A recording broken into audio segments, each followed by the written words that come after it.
اتنا ہی نہیں بلکہ زیادہ خرچ کی شادیوں میں بھی خطبے نکاح کے پروگرام اس بات کی طرف توجہ دلائی جا رہی ہے۔ عزیزان گرامی، لیکن حالات بدلنے کے واسطے تیار نہیں ہیں۔ امت مسلمہ کے بڑی اکثریت جو ہے شادی نکاح کے موقع پر بے جا رسم و رواج کر رہی ہے۔ اتنا ہی نہیں بلکہ اپنی گاڑی کمائی کو اس میں خرچ کر رہی ہے۔ اگر اس موقع پر اگر کچھ کمی بیشی ہو تو اس کے ذریعے سے قرضے لیے جا رہے ہیں، اپنے دکانوں کو گھروں کو بیچا جا رہا ہے، لیکن دھوم دھام کی شادی کے لیے ہم کرنے کی کوشش کی جا رہی ہے اور اس کا قرضہ جو ہے مرتے دم تک چکا رہے ہیں ہماری ملت اسلامی۔ تو اصل لوگوں کا مقصد ہی یہ ہوا کہ میری زندگی کا مقصد دھوم دھام کی شادی اور دنیا میں جو ہے قرض چکاتے ہوئے دنیا سے رخصت ہو جانا، ایک بات۔ دوسری بات جو ہے دوسرے کلچر کے ذریعے سے بہت سارے غیر رسم و رواج ہمارے معاشرے کے اندر ہمارے کلچر میں آ رہے ہیں۔ اس کو اس طرح سے دین کا ایک حصہ سمجھ کر ہم میں سے کچھ لوگ اس کو بہت ہی عقیدت کے ساتھ ان رسم و رواج کو کرتے ہیں۔ میں اس موقع پر میں نوشا کو اور نوشا کے والدین کو اور دلہن کے والدین کو اس لیے بھی مبارکباد دیتا ہوں کہ اس نکاح کے اندر بہت ہی سادگی کے ساتھ کوئی رسم و رواج بھی اس کے اندر نہیں، بلکہ بہت ہی سادگی کے ساتھ یہ خطبہ نکاح کی محفل انجام دی جا رہی ہے۔ اس موقع پر زیادہ کچھ نہ کہتے ہوئے عزیزان گرامی، اللہ کے رسول صلی اللہ علیہ وسلم نے خطبہ نکاح کے موقع پر 4 قرآن کی آیتیں تلاوت کی ہے۔ پہلے سورہ نساء کی پہلی آیت، پھر سورہ آل عمران کی آیت نمبر 102، سورہ احزاب کی آیت نمبر 70 اور 71۔ تو پہلی آیت اللہ تعالیٰ فرماتے ہیں سورہ نساء کی، یا ایھا الناس اتقوا ربکم الذی خلقکم من نفس واحدۃ وخلق منها زوجها وبث منهما رجالا کثیرا ونساء واتقوا اللہ الذی تساءلون به والارحام ان اللہ کان علیکم رقیبا۔ اس آیت کے اندر 6 باتیں ہیں۔ پہلی بات یہ ہے کہ لوگوں اس رب سے ڈرو جس نے تمہیں ایک جان سے پیدا کیا۔ دوسری بات، اسی جان سے اس کا جوڑا بنایا۔ تیسری بات، ان دونوں سے بہت سارے مرد اور عورتیں دنیا میں پھیلا دیے۔ اور اس رب سے ڈرو جس کا واسطہ دے کر تم ایک دوسرے کے حقوق مانگتے ہو، چوتھی بات۔ پھر 5ویں بات، رشتے اور قرابت کے تعلقات کو بگاڑنے سے پرہیز کرو۔ 6ویں بات، یقین جانو اللہ تمہاری نگرانی کر رہا ہے۔ پہلی بات یہ ہے کہ لوگوں، ہم نے تمہیں ایک جان سے پیدا کیا، یعنی اس کائنات کی تخلیق اللہ تعالیٰ نے ایک انسان سے، ایک بشر سے کی، یعنی اس کائنات کی تخلیق حضرت آدم علیہ السلام ایک پیغمبر سے کی۔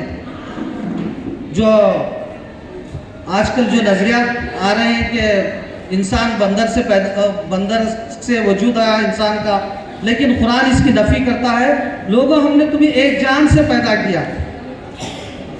پھر اس کا دوسری بات یہ ہے، اسی جان سے اس کا جوڑا بنایا۔